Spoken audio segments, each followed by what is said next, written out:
Salmos, capítulo 1, nós vamos ler os versículos 1 e 2. Quando você achar, você diz, eita glória. Salmos, capítulo 1, vamos ler os versículos 1 e 2, um texto bem conhecido, mas que inaugura uma nova temática que a gente vai estar trabalhando ao longo dos próximos domingos. Amém? Salmos 1, versículo 1 e 2 diz assim: Como é feliz aquele que não segue o conselho dos ímpios, não imita a conduta dos pecadores, nem se assenta na roda dos zombadores. Ao contrário, sua satisfação está na lei do Senhor, e nessa lei medita dia e noite. Vamos ler o versículo 2 todos juntos, apesar das versões? Ao contrário, sua satisfação está na lei do Senhor, e nessa lei medita dia e noite. Feche seus olhos, ore pela minha vida, pela sua vida agora. Senhor, nós estamos aqui diante da Tua Palavra. Estamos aqui diante da Tua Palavra que é viva e eficaz. Ó Deus, hoje pela manhã, confrontamos uma necessidade tão negligenciada. Confrontamos, ó Deus, somos confrontados, na verdade, por uma disciplina tão abandonada, tão largada pela igreja moderna, que parece que estaremos falando de algo estranho, mas nós confiamos somente no poder do Senhor para ministrar aos nossos corações essa manhã, para nos lembrar o que muitas vezes tem nos enfraquecido na fé e para nos lembrar aquilo que pode nos fortalecer. Abençoa, Deus, coloca a nossa atenção nesse lugar e aquilo que o Senhor falar fique gravado em nossos corações. Em nome do Senhor Jesus, amém. Amém, meus irmãos. Se você leu a palavra pastoral aqui no início do nosso informativo, você sabe que ao longo desses próximos 5 domingos, nós estaremos falando, na verdade vamos ter uma pausa, do domingo da ressurreição, mas estaremos falando sobre disciplinas fortalecedoras. Há muitas disciplinas que são chamadas disciplinas espirituais. Meios que fazem com que alguém possa se fortalecer, já que 2023, palavra do ano é ano de fortalecer. E a prática destas disciplinas, a má prática ou a falta de colocar em prática essas disciplinas, tem sido motivo de que muitos cristãos, muitas pessoas que estão na igreja, não têm caminhado com a totalidade da força que poderiam caminhar. Há várias listas de disciplinas espirituais, há várias listas de exercícios espirituais, mas eu selecionei, nós oramos, pedimos direção ao Senhor e selecionamos as 5 disciplinas que mais têm sido negligenciadas, abandonadas e desconsideradas pela igreja. Eu não estou dizendo que você particularmente, que está aqui hoje, não execute essas disciplinas, não tenha essas práticas. Eu estou falando que, de modo geral, a igreja as tem abandonado, e isso é um dos motivos pelos quais a igreja está tão enfraquecida nos dias de hoje. Porque ela não tem adotado, ela não tem assumido, ela não tem abraçado aquilo que poderia fortalecê-la. Ela não tem praticado aquilo que poderia lhe dar mais força para enfrentar os desafios de ser igreja nos dias de hoje. Dito isso, meus irmãos, o título da mensagem que eu quero compartilhar com você envolve uma dessas disciplinas, que é a meditação. E o título da mensagem de hoje é Má Digestão. Vamos ver isso? Má digestão. Aí você diz, pastor, a sua mensagem hoje é uma propaganda do Dieno, sal de fruta. Não. Não é desse tipo de má digestão que nós falaremos hoje. Mas eu quero lembrar a você que a melhor comida, pense agora, talvez é a comida da sua mãe, talvez é a comida da sua esposa, talvez, se você for uma pessoa mais confiante, seja a sua própria comida, aquela que você prepara, com todo carinho. A comida que é bem feita, aquela refeição que você enche os olhos.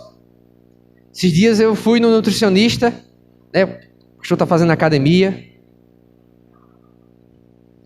Daqui a pouco você vai perceber, daqui a uns 10, 15 anos talvez, você perceba. E aí fui no nutricionista, focado, né? Saúde em primeiro lugar. E aí fui vendo com tristeza algumas coisas ali das refeições, né? Fui morgando, mas Deus vai ajudar a gente a manter. Em nome de Jesus. Mas pense na melhor dieta, a mais saudável. Pense na comida mais bem preparada, o melhor tempero. Se ela for mal mastigada, se ela for mal digerida, todo o bem que ela poderia fazer se transforma em mal. Todo o bem que ela podia proporcionar à sua alma, toda a bênção que poderia ser para o seu corpo, toda a força que ela poderia trazer, se transforma em má digestão, em azia, se transforma em algo que deveria fazer bem. Seu corpo, quando a digestão é mal feita, não absorve os nutrientes como deveria absorver. E, portanto, o fortalecimento que deveria vir dessa alimentação não acontece. Eu me lembro de um emprego que eu tive, não vou dizer onde foi para ninguém ficar espalhando isso por aí, onde eu tinha, no horário do almoço, eu tinha 20 minutos para almoçar. E esses 20 minutos contava quando eu bloqueava o computador e voltava. Então, o trajeto também estava dentro dos 20 minutos. E aí eu saía, corria para uma lojinha, um mini restaurante que tinha lá perto onde eu trabalhava, que eles eram especializados em fazer comida para essa galera dessa empresa, uma empresa bem grande. E aí eu ficava em dúvida, tinha um espetinho que eles faziam, com umas coisas lá que eles arrumavam. Tinha duas coisas que eu sempre caía nelas sabendo, vai dar errado, isso vai dar errado. Mas eu insistia, que era a feijoada, meu Deus, que feijoada. E a dobradinha. Para você ter uma ideia de como era o sistema, esse pessoal lá vendia a feijoada e a dobradinha num copo, um copão de plástico desse tamanho, porque se fosse para sentar, eu estou falando de 20 minutos. Meus irmãos, se hoje, às vezes eu embolo as palavras, quando eu falo, é porque dezenas de vezes eu queimei minha língua comendo isso. Vinha naquele capricho, pegando fogo. Eu pegava, às vezes tinha fila, e eu ia dizendo, Senhor, faz esse povo desistir, faz essa fila diminuir. Aí chegava, eu pegava minha feijoada, ia correndo, ia a colherada, e queimava a língua muitas vezes. É esse tipo de relacionamento que muitos de nós têm tido com a palavra de Deus. É esse tipo de relacionamento que muitos de nós têm tido com a alimentação espiritual. É esse tipo de hábito que a igreja moderna tem se desenvolvido a respeito da palavra de Deus, que é o melhor de todos os alimentos, mas mal digerido, mal processado, mal recebido, mal mastigado. Eu quero nos convidar essa manhã para nós aprendermos a respeito de meditar na palavra do Senhor. E eu quero, em primeiro lugar, responder para você, o que é meditar? O que é fazer essa disciplina? Em segundo lugar, eu vou dizer quais são, ou porquê, quais são os problemas que nos impedem de meditar, ou por que não meditamos. E em terceiro lugar, nós vamos fazer um exercício prático sobre como nós podemos meditar na palavra de Deus. Amém? Amém? Você está comigo? Glória a Deus. Se você observou o texto de Salmos, esse primeiro salmo que é bem conhecido, ele está dizendo como é feliz. Algumas traduções dizem bem-aventurado. Que pessoa, na linguagem da Bíblia, a mensagem, que pessoa sortuda é aquela que não segue o conselho dos ímpios, que não imita a conduta dos pecadores, nem se assenta na roda dos zombadores, que não tem a sua alegria nessas coisas. A gente vai falar sobre isso daqui a pouco. Ao contrário, sua satisfação, o seu prazer, em algumas traduções, está na lei do Senhor. E nessa lei ele faz o quê? Medita, dia e noite. Dia e noite. Então, meus irmãos, o que é meditar? Falar sobre meditar na igreja moderna parece que a gente vai fazer uma sessão de mindfulness. Senta todo mundo aqui, cruza as pernas, fecha os olhos, agora esvazie, respire. Agora nós vamos meditar. Não é isso que estamos falando. Não é sobre este tipo de meditação a que estamos nos referindo. Há duas meditações que estão se popularizando, dois tipos de meditar que estão se popularizando no Ocidente, que é a meditação budista ou a meditação zen, e a meditação mais ligada à cultura hindu, que é a meditação ligada à yoga. Não é sobre isso que estamos falando quando falamos em meditar. Se não é esse tipo de meditação que a palavra de Deus propõe, que o salmista propõe aqui, de que tipo de meditação nós estamos falando? E eu vou trazer 3 palavras aqui que estão ligadas à etimologia, ao centro do conceito cristão de meditar, que vão te ajudar e me ajudar a entender o que significa então meditar a partir de uma perspectiva cristã, a partir de uma perspectiva bíblica. O que é meditar? Então, em primeiro lugar, faz assim com o dedinho indicador. Em primeiro lugar, meditar é contemplar. Esse aspecto da contemplação envolve, a partir da palavra de Deus, observar o caráter de Deus. Gastar tempo pensando, refletindo, ruminando, e a gente vai chegar já nisso, sobre as características de Deus. Há um grupo na história cristã que é especialista na meditação. Eles ficaram tanto na igreja católica, como nós temos também representantes na igreja protestante, eles ficaram conhecidos como os místicos. Mas não é porque eles faziam signo, não é porque eles liam carta, né, de tarô, coisa assim, mas porque eles gastavam a sua vida quase que por completo em contemplar o Senhor. Gastavam o seu tempo pensando, refletindo, meditando, falando a si mesmos sobre as perfeições do caráter de Deus. Meditar é contemplar.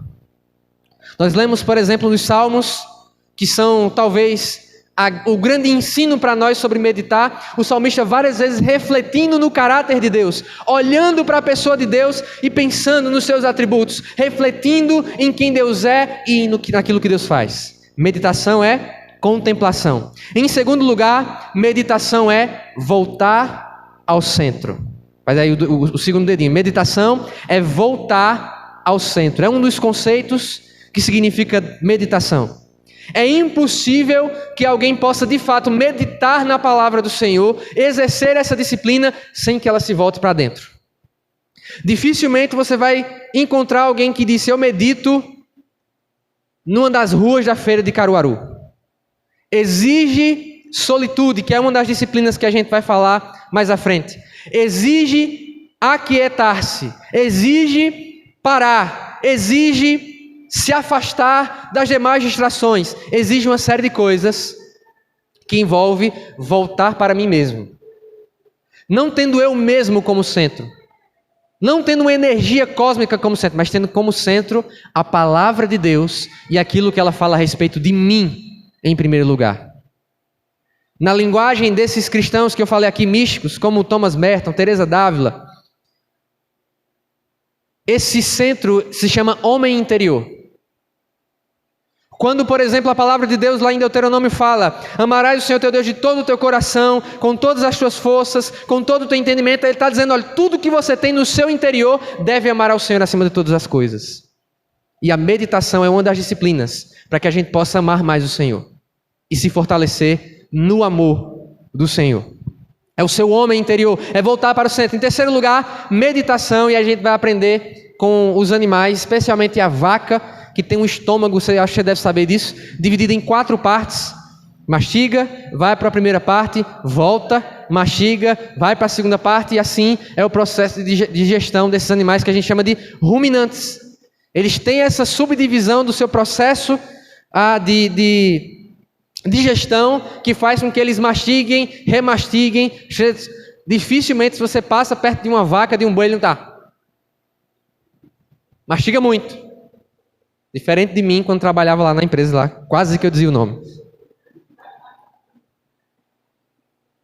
Então, em terceiro lugar, meditar é ruminar. É processar repetidamente aquela palavra na qual meditamos. É repetir para si mesmo. A gente tem falado aqui várias vezes, a repetição ela é educativa. A repetição nos ajuda a compreender melhor determinado conceito. Quem aprendeu já um instrumento sabe. Aos meus 16 anos, como eu sofria para aprender esse instrumento aqui, que até hoje eu não aprendi direito. Repetição. Repetição. De igual modo, meditar na palavra de Deus é impossível sem que haja repetição. Repetição e repetição. Amém? Então, o que é meditar? Em primeiro lugar, é contemplar o Senhor, é contemplar quem Ele é olhar para aquilo que Ele faz. Em segundo lugar, é voltar ao centro. envolve olhar para o meu interior, envolve olhar para o meu coração, para o meu ser interior. E no terceiro lugar, meditar é ruminar. E você diz, pastor, isso tem na Bíblia, esse negócio de gente que ficava fazendo isso? Há 3 textos que eu quero só mencionar e que você pode ler em casa. Nós temos em Gênesis capítulo 24, versículo 63. Eliezer, o servo de Abraão, voltava com a esposa de Isaac, Rebeca. Eles voltavam, havia sido feito um contrato de casamento. Isaac nem sabia que a bênção estava chegando. E a Bíblia diz em Gênesis 24, 63, que quando Eliezer e Rebeca se aproximavam do campo, Isaac os avistou enquanto voltava do campo, porque estava meditando. Veja quão antiga é essa disciplina. Veja como nós temos na palavra de Deus, aquele que é considerado um dos patriarcas, aquele que foi um dos primeiros a serem chamados a caminhar com o Senhor, logo depois de seu pai Abraão, está meditando, está exercendo essa disciplina. Mas há um texto também muito conhecido, e eu quero que a gente vá para esse texto especificamente, Josué.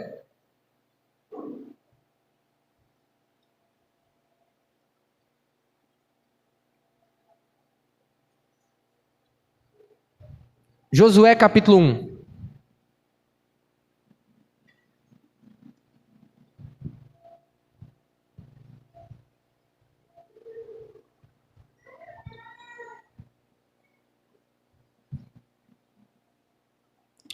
A partir do versículo 6.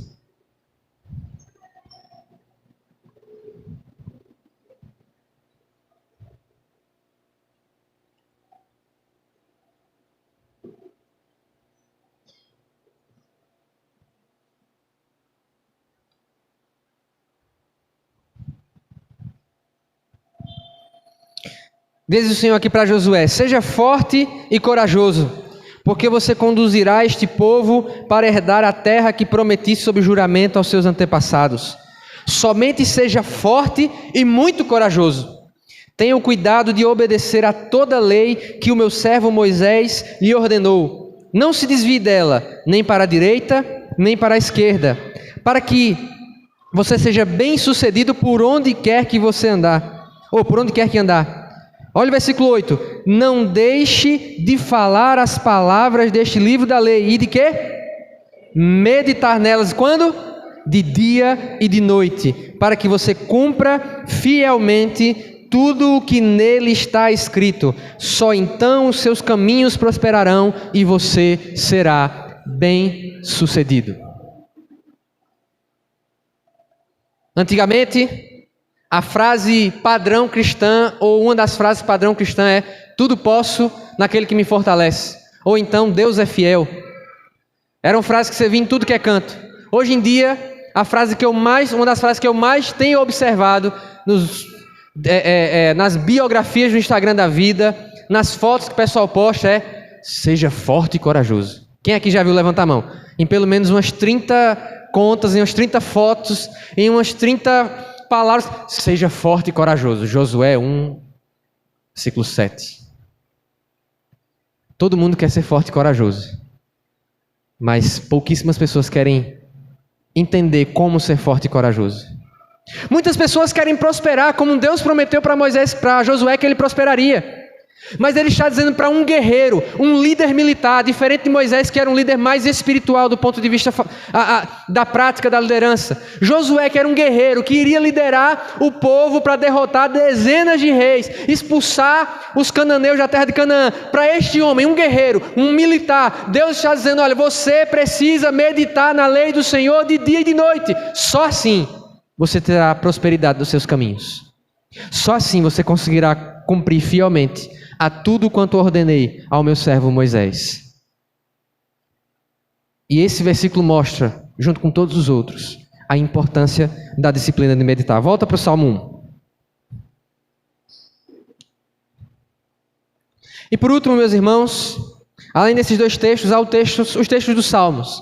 Onde mais aparece a palavra meditar é no livro dos Salmos. E não à toa, porque os Salmos são um livro, em muitos aspectos, sobre a vida interior, sobre o meu e o seu coração. É por isso que a gente se identifica tanto com Davi e com o restante dos salmistas. É sobre o homem interior, é sobre o coração, é sobre os sentimentos, é sobre as afeições, é sobre os desejos do nosso coração, é sobre as frustrações do nosso homem interior. E Davi, como ninguém, falou sobre meditar. E o capítulo da Bíblia que mais fala sobre meditar, e onde essa palavra vai aparecer diversas vezes, é o Salmo 119, que quem conhece sabe que fala sobre a palavra de Deus. É um salmo inteiro sobre a palavra de Deus, sobre a excelência da lei do Senhor, sobre como a palavra do Senhor é perfeita. Isso já dá um indício para mim e para você que meditar, exercer essa disciplina espiritual, fortalecer-se através da meditação, não envolve aquilo que eu acho, não envolve os meus pensamentos, não envolve as minhas teses. Meditar não acontece do ponto de vista cristão sem a palavra de Deus. Ela é o meio, ela é o caminho pelo qual nós meditamos em Deus e naquilo que Ele faz. Mas agora eu quero responder com você, por que nós não meditamos?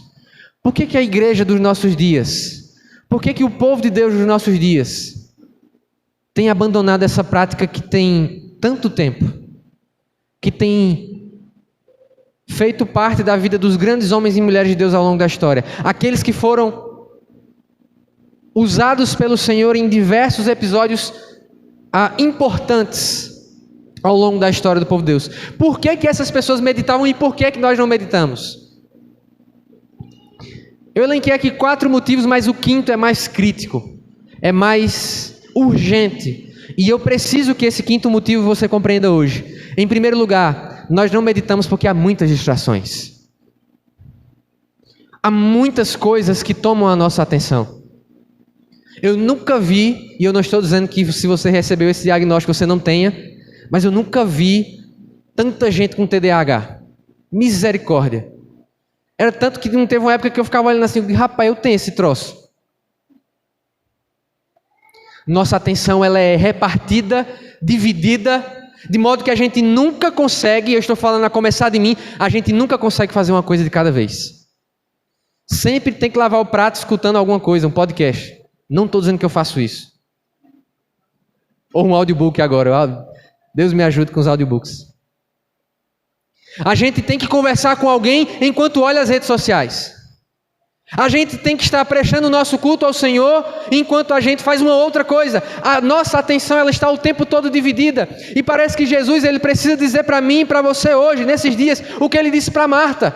Marta, Marta. Repetindo 2 vezes o nome. Isso significa, olhe, eu conheço muito bem você. Simão, Simão. Marta, Marta. E ele diz, você está ansiosa e preocupada com muitas coisas, mas apenas uma importa. Ele está dizendo, sua atenção está dividida, Marta.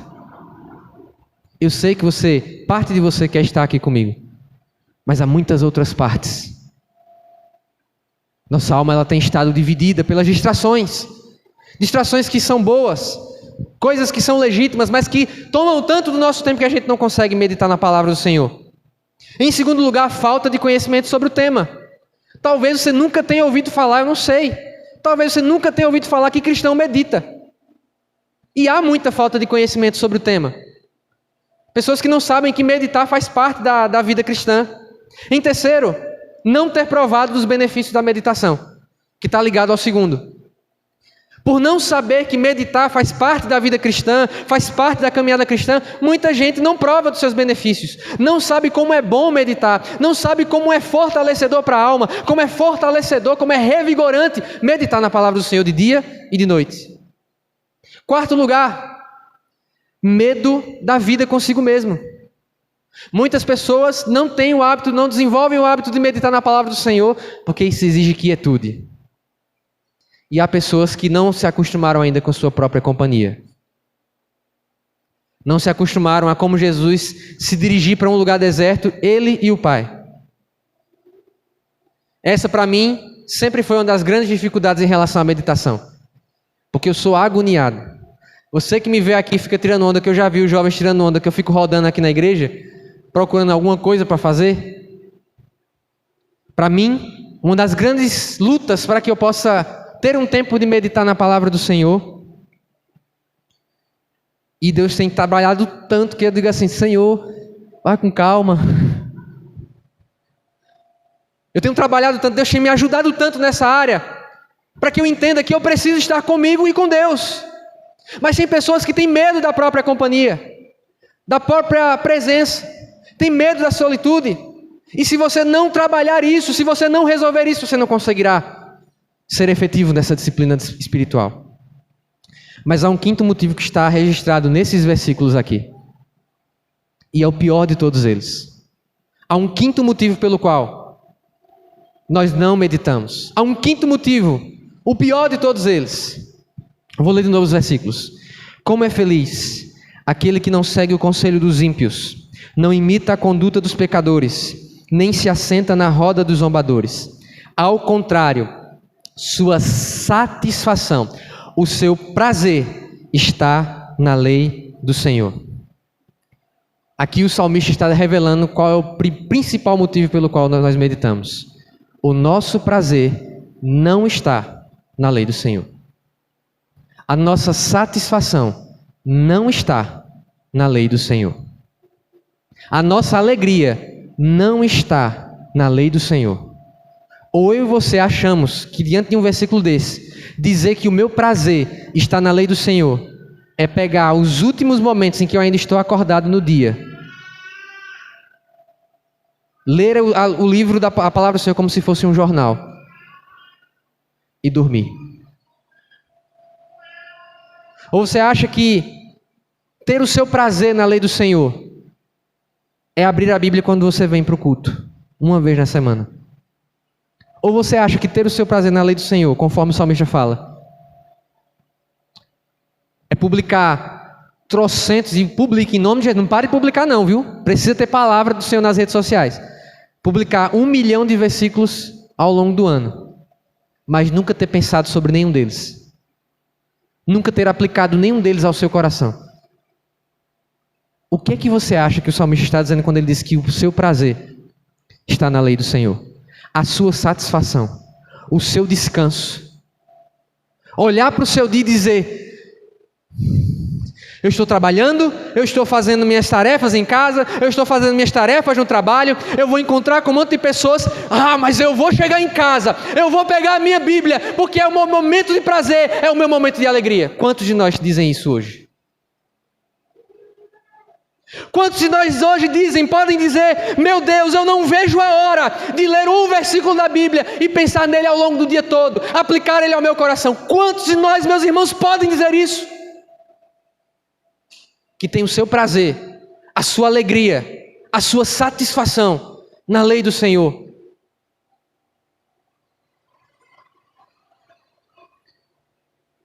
E uma das coisas que entristeceu meu coração é que eu tenho observado, eu não estou falando só sobre a igreja, eu estou falando muitas vezes sobre mim, é que aquilo que nos dá prazer, aquilo que nos traz alegria, aquilo que é a nossa satisfação, são simplesmente costumes mundanos melhorados. São práticas que todo mundo faz. Qualquer pessoa que não tem temor do Senhor no coração faz. E a gente só melhora um pouquinho para a gente poder fazer também.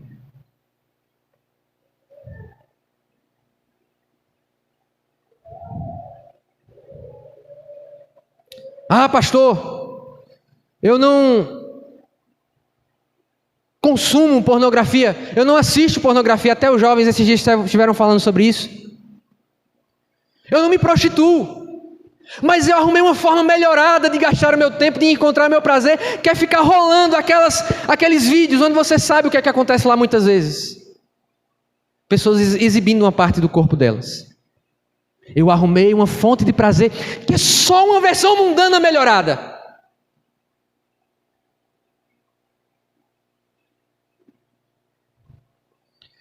Pastor, eu não passo como as pessoas passam 24 horas maratonando uma série. Mas eu tenho certeza que eu e você muitas vezes gastamos muito mais tempo com elas do que com a palavra do Senhor. Só melhorou um pouquinho. Só melhorou um pouquinho. Só ajustou um pouquinho para parecer mais crente. Mas já que ontem foi dia da verdade, né? Quem estava na ação ontem no evangelismo foi bênção, não foi? Falamos sobre a verdade. E um dos cartazes dizia: encare a verdade. Vamos encarar a verdade hoje, meus irmãos. Vamos ser sinceros. Vamos ser sinceros conosco mesmo hoje. O nosso prazer não está na lei do Senhor. Nós não meditamos na lei do Senhor dia e de noite. A nossa alegria está em outras coisas, que muitas vezes nem são tão legítimas assim. E nós queremos ser o bem-aventurado do Salmo 1. Eu vou conversar com a Estela, que a Estela tem uma música que chama Salmo 1. Ela começa com esse versículo: bem-aventurado aquele que não anda segundo o conselho. E ela fica repetindo no final: e tudo que eu fizer nessa vida eu irei prosperar. Que é o final mesmo do salmo.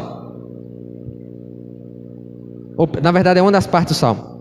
Tudo que ele faz prospera. Eu vou conversar com Estela.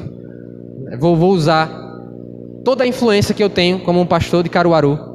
E dizer: Estela, em vez de ficar repetindo essa parte, tudo que eu fizer, repete a parte: e na lei do Senhor medita de noite. E o seu prazer está na lei do Senhor. Porque até nessa questão sutil de compor uma música, a gente olha para o lugar errado. A música é todo o salmo, mas a parte que repete é: e tudo que eu fizer nessa vida eu verei prosperar. Lê o resto do salmo.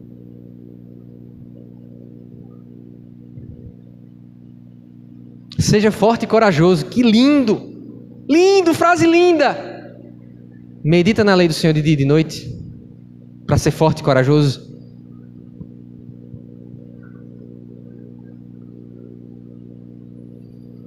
Bem-aventurado é aquele que tem prazer na lei do Senhor. E por fim, meus irmãos, só para a gente não ficar na repreensão a mim mesmo e a nós hoje, como eu faço, pastor, para meditar? O que eu faço? Me ajude, pastor, na prática, a meditar mais na palavra do Senhor. Nós vamos fazer um exercício agora. Eu quero que você abra no Salmo 75.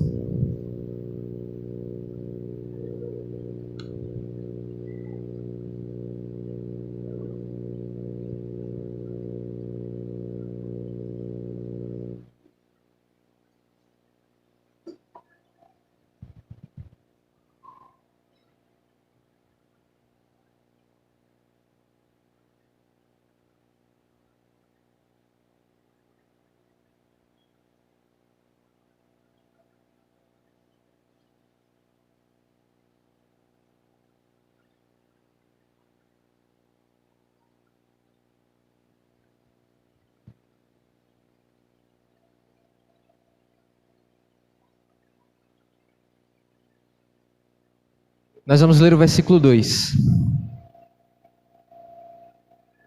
Um versículo. Começa pelos Salmos. São mais fáceis de se meditar neles. Não medita no Salmo 119 inteiro. Um versículo. Mais vale meditar profundamente, ruminar um versículo, do que ler a Bíblia inteira e em nada meditar e refletir nela. Um versículo. Vamos fazer esse exercício agora. O modelo que eu vou trazer para você é um dos modelos que eu adoto de meditação. Mas você não precisa só adotar esse. É um primeiro caminho. É um primeiro lugar. Ok? Versículo 2. Tu dizes: eu determino o tempo em que julgarei com justiça. Vamos ler? Tu dizes: eu determino o tempo em que julgarei com justiça. Você fez o seu devocional. Meditar não é fazer devocional. Meditar é uma coisa, fazer devocional é outra. Mas você fez o seu devocional ou à noite ou pela manhã, para quem faz de manhã. E ali você leu um capítulo da palavra, leu 3, que é para quem geralmente faz aqueles planos anuais de leitura. E o Senhor falou ao teu coração a respeito de um versículo. Você vai separar esse versículo. No nosso exemplo aqui é Salmo 75, 2. Primeira coisa que você vai responder a si mesmo, na primeira parte da meditação do dia, você vai dividir o seu dia em 4 momentos. E aí você pode colocar o despertador para te lembrar, você pode fazer o que for necessário para te lembrar disso. Leu o versículo, entendeu aquele contexto porque você leu o texto completo, para também não pensar besteira a respeito do versículo, coisa que não está lá. Primeira coisa, você vai pensar sobre o que esse versículo diz respeito a você mesmo. Tu dizes, eu determino o tempo em que julgarei com justiça. Você vai pensar a respeito de você mesmo. Quantas vezes você esperou pela justiça do Senhor e ela não aconteceu? Quantas vezes você quis fazer justiça com as próprias mãos? Quantas vezes... E aí, é sobre você mesmo esse primeiro momento. Você pode fazer isso em 3 ou 4 minutos. 5 minutos. Pense a respeito disso. Leia o versículo em voz alta. Se responda perguntas que dizem respeito a como o versículo fala imediatamente a você. Isso aqui eu vou chamar isso do método de meditação da vaquinha, né? 4 estômagos, 4 momentos do dia para você ruminar. Segundo, passou algumas horas do dia. O alarme tocou. Você vai ler em voz alta o versículo de novo. E você vai dizer, você vai repetir a leitura e você vai pensar sobre as implicações deste versículo, sobre o que esse versículo fala a respeito da sua vida exterior, o seu cotidiano, os seus relacionamentos, as pessoas com quem você conversa. O que é que este versículo fala a respeito dessas realidades? As pessoas com quem você tem contato ao longo do dia. Faça perguntas a respeito disso. Já foi para o segundo estômago, né? Terceiro estômago, coloca lá o despertadorzinho, vai tocar de novo. E você vai repetir a leitura em voz alta e vai pensar sobre como esse versículo te ensina sobre Deus. O que é que esse versículo, Salmo 75, 2, me diz sobre quem Deus é? Deus é justo, com certeza, de acordo com esse versículo, Deus é justo. Qual o tipo da justiça de Deus? Qual a diferença entre a justiça de Deus e a justiça do homem? Quantas vezes a justiça de Deus prevaleceu e quantas vezes eu fui beneficiado com isso? Quantas vezes a minha justiça prevaleceu? Como Deus foi justo através do sacrifício de Cristo, sendo que Ele morreu? Como é que Ele é justo? Pensa. Aplica isso ao teu coração, à tua vida. Terceiro estômago já foi, despertador tocou de novo, 4ª vez. Já pode ser 2 momentos durante o dia, 2 momentos durante a noite. Você vai escolher como é que você faz isso. 4º lugar, você vai orar esse versículo. Você vai encerrar o seu processo de meditação orando esse versículo. Orando para que tudo aquilo que foi aplicado ao seu coração pelo Espírito Santo, sem ele também não há meditação verdadeira e cristã. Você vai orar a respeito desse versículo. Você vai fazer dele a sua oração. Você vai fazer desta palavra o seu desejo, a sua petição. Tiago diz: vocês pedem e não recebem. Vivem a fazer guerras, a brigar entre os outros, e quando pedem a Deus, não recebem, porque pedem pelos motivos errados. Sabe por quê? Porque o nosso prazer não está na lei do Senhor. E a gente pede coisas que o Senhor nunca vai nos dar, porque a nossa vontade não está alinhada com a dele. Faça esse exercício. Faça esse exercício que eu estou lhe indicando. Porque não adianta nada a gente falar do problema sem mostrar, apontar o caminho que a gente soluciona. Fique de pé.